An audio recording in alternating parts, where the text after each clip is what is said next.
जय हिंद साथियों, स्वागत है आपका self study classes YouTube channel में। दोस्तों स्वागत है। और जिन भी साथियों ने दोस्तों अभी तक सेल्फ स्टडी क्लासेस का ऐप डाउनलोड नहीं किया, वो सभी साथी सेल्फ स्टडी क्लासेस का ऐप डाउनलोड कर लें, जहां पर आपके लिए एमपी टेट के लिए दोस्तों बहुत सारा स्टडी मटेरियल मिलने वाला है। प्ले स्टोर में जाइए, self study classes app download करिए। ठीक है, एमपी टेट वालों के लिए एक नई खुशखबरी है दोस्तों कि आपका एग्जाम होने वाला है 5 मार्च को। ठीक है, अब दिसंबर स्टार्ट है, यानी कि दिसंबर, जनवरी और फरवरी 3 महीने आपके पास हैं। आपने पूरा का पूरा ही नोटिफिकेशन तो पढ़ लिया होगा दोस्तों सभी लोगों ने, कि जो फॉर्म है, जो हमारे साथी जिन्होंने दोस्तों नए रूप से डीएड किया है या जिनका छूट गया था, वो सभी साथी अब इस फॉर्म को भर सकते हैं। ठीक है, तो जो पुराने साथी हैं उनको भरने की कोई ज़रूरत नहीं है। ठीक है, तो यहाँ पर अपन ने देखा सबसे मेन पॉइंट यहाँ पर क्या है कि जो परीक्षा है वो 5 मार्च से आपकी स्टार्ट होने वाली है, यानी कि 5 मार्च 2022 से ये स्टार्ट होने वाली है। 2 पालियों में दोस्तों ये परीक्षा होगी, और ये जो परीक्षा होगी दोस्तों वो ऑनलाइन होगी, कंप्यूटर के माध्यम से होगी। तो वो भी प्रैक्टिस आपके पास होनी चाहिए कि किस प्रकार से हमें उसमें टिक लगाना है, किस प्रकार से, क्योंकि जब आप पेपर में बैठते हैं तो बहुत सारी गलतियां कर देते हैं। ठीक है, तो ये नोटिफिकेशन आपने पढ़ लिया होगा, जो भी हमारे साथी जिन्होंने दोस्तों हायर सेकेंडरी ठीक है किया है और जिनका दोस्तों डीएड है, ठीक है, डीएड बीएड है, वो हमारे साथी दोस्तों इसमें फॉर्म भर सकते हैं। ठीक है, तो ये सारी चीज़ें और ये नोटिफिकेशन आपने पढ़ लिया। सबसे मेन बात है दोस्तों सिलेबस की।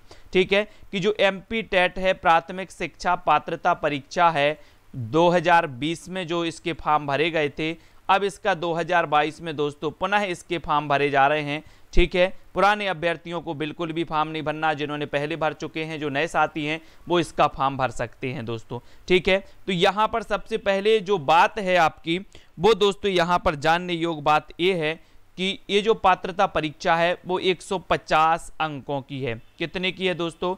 150 अंकों की है। ठीक है, 2.5 घंटे की ये परीक्षा होगी। अब ये जो 150 अंक होंगे दोस्तों, उनमें कौन कौन से विषय होंगे, ये सबसे बड़ी जानने वाली बात है। इसमें दोस्तों एक प्रश्न के लिए 1 अंक होगा। ठीक है, कोई भी ऋणात्मक मूल्यांकन नहीं होगा। बहुविकल्पीय प्रकार की दोस्तों ये परीक्षा होगी, आपको पता है। तो कुल मिला के ये 150 प्रश्न हैं, जिनमें से बाल विकास एवं शिक्षा शास्त्र ये 30 प्रश्न पूछे जाएंगे आपसे, 30 नंबर के। ठीक है, भाषा 1 और भाषा 2, इसमें आपके लिए ऑप्शन रहते हैं कि अगर आप भाषा 1 में हिंदी चुन रहे हैं तो भाषा 2 में अंग्रेजी या संस्कृत चुन सकते हैं। ठीक है, भाषा 1 में संस्कृत चुन रहे हैं तो द्वितीय भाषा में हिंदी या दोस्तों अंग्रेजी चुन सकते, उर्दू चुन सकते। तो ये अलग अलग होती है, आपको डिफरेंट भाषा इसमें चुननी होती है। ठीक है, जैसे आपने भाषा 1 में हिंदी का चयन किया है और भाषा 2 में संस्कृत का चयन किया है, तो भाषा 1 में आपके 30 क्वेश्चन आएंगे 30 नंबर के, भाषा 2 में आपके 30 क्वेश्चन आएंगे 30 नंबर के। ठीक है, और फिर दोस्तों आपके गणित में आपके लिए कुछ दोस्तों सरल प्रश्न आएंगे और इसमें पेडागोजी आएगी। ठीक है, तो ये 30 प्रश्न आपके यहां से आएंगे। और फिर आता है आपका पर्यावरण अध्ययन, और पर्यावरण अध्ययन से भी 30 प्रश्न आएंगे। तो इस प्रकार से 5 विषयों को लेकर के दोस्तों टोटल मार्क के 150 प्रश्न होंगे और 150 अंकों के ये होंगे।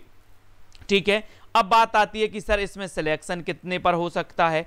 तो दोस्तों मैं आपको अभी से बता दे रहा हूं कि आपका जो टारगेट होना चाहिए वो होना चाहिए 150 में से लगभग 125 का टारगेट, आपको 125-30 का टारगेट लेकर के चलना पड़ेगा, क्योंकि कंपटीशन बहुत है। अगर आपके 125-30 की तैयारी होती है तभी आप इस एग्जाम में दोस्तों क्वालिफाई होकर के सिलेक्शन ले पाएंगे। ठीक है, तो आपको टारगेट बनाना 125 और 30 का, इतना आपको अध्ययन करना है। ठीक है, अब बात आती है कि इसका सिलेबस क्या होगा। सिलेबस तो मैंने वैसे आपको बता दिया कि पैटर्न ये है, लेकिन इन्होंने विस्तृत सिलेबस भी बताया। जैसे बाल विकास की बात करें तो इसमें बाल विकास की अवधारणा, इसका अधिगम से संबंध आपने कई बार पढ़ा है, विकास और विकास को प्रभावित करने वाले कारक, बाल विकास के सिद्धांत, बालकों का मानसिक स्वास्थ्य एवं व्यवहार संबंधी समस्याएं, वंशानुक्रम एवं वातावरण। ठीक है, समाजीकरण की प्रक्रियाएं दोस्तों, प्याजे, पावला, कोहलर, थांडाइक, इनके दोस्तों क्या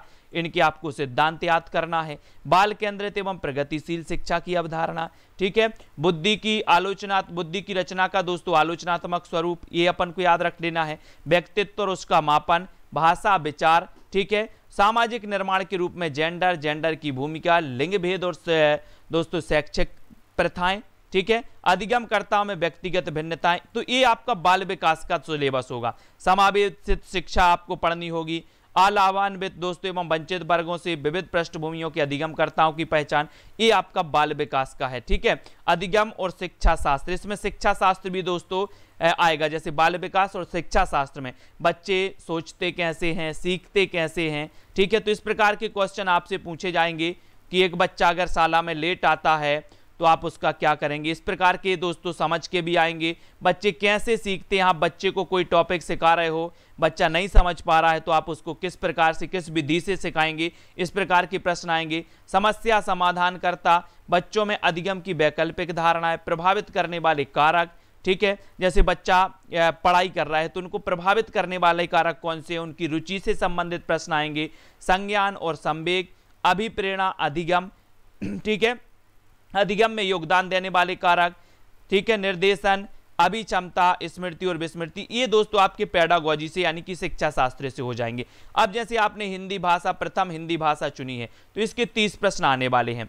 15 प्रश्न आने वाले हैं भाषाई समझ अवबोध से दोस्तों, जिसमें भाषाई समझ में 2 अपठित दिए जाएं, जिसमें एक गद्यांश, नाटक, एकांकी, घटना, निबंध, कहानी आदि से दोस्तों आपको एक गद्यांश दिया जाएगा, ठीक है। इसके रूप में अपठित से उसमें से आपको दोस्तों क्या दिए जाएंगे, प्रश्न दिए जाएंगे। जैसे व्याकरण संबंधी प्रश्न होंगे तो आपको संधि समास भी आनी चाहिए, ठीक है। आपको पर्यायवाची भी आनी चाहिए, क्योंकि इन्हीं गद्यांश पद्यांश में से आपको पर्यायवाची पूछ लिए जाएंगे, इन्हीं में से आपको संधि समास पूछ लिया जाएगा। तो ये सारी चीजें आपको आनी चाहिए गद्यांश पद्यांश में, ठीक है। फिर उसके बाद अपन भाषाई विकास हेतु निर्धारित विलोम शब्द भी इसमें से आपके पूछे जा सकते हैं। फिर भाषाई विकास यानी कि शिक्षा शास्त्र में भाषा सीखना, ग्रहणशीलता, भाषा शिक्षण के सिद्धांत आपने पढ़े होंगे। भाषा शिक्षण में सुनने बोलने वाली जो कौशल हैं दोस्तों, वो कौशल आपको याद होनी चाहिए। मौखिक लिखित अभिव्यक्ति के अंतर्गत भाषा सीखने में व्याकरण की भूमिका, ये होना चाहिए। चारों कौशल, सुनना, बोलना, पढ़ना और लिखना, इनका क्रम भी आपको पता होनी चाहिए, ठीक है। कक्षा में शिक्षण, अधिगम सामग्री, पाठ्य पुस्तक, दूरसंचार, ये आपको पता होनी चाहिए। अब अंग्रेजी भाषा आपने ली है अगर दोस्तों, तो अंग्रेजी भाषा के संबंधित ये आपको पूरा ये सिलेबस पता होना चाहिए, ये आपको पढ़ना पड़ेगा, ठीक है। संस्कृत भाषा अगर आपने चयन की है तो ऐसे ही संस्कृत भाषा में भी दोस्तों अपठित पद्यांश गद्यांश दिए जाएंगे और उसके बाद शिक्षा शास्त्र से संबंधित क्वेश्चन आएंगे। तो 15 दोस्तों, यहाँ से 15 क्वेश्चन और यहाँ से 15, तो टोटल मार्क के 30 क्वेश्चन आएंगे।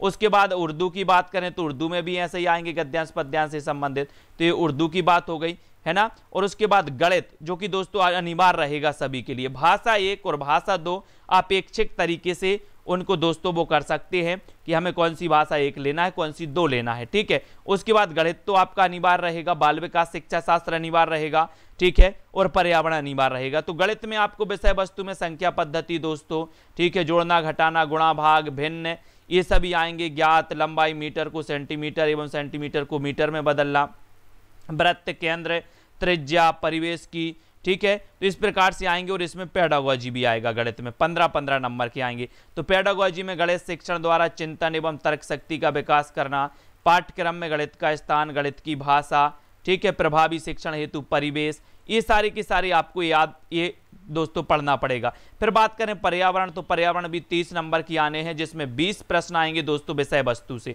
यानी कि सबसे पहले हमारा परिवार, हमारे मित्र, ये टॉपिक, ये पूरे के पूरे टॉपिक आपको पढ़ने पड़ेंगे। खेल एवं कार्य, ठीक है। फिर आवास, आवास से संबंधित हमारा भोजन और आदतें, ये आपको पढ़ना पड़ेगा।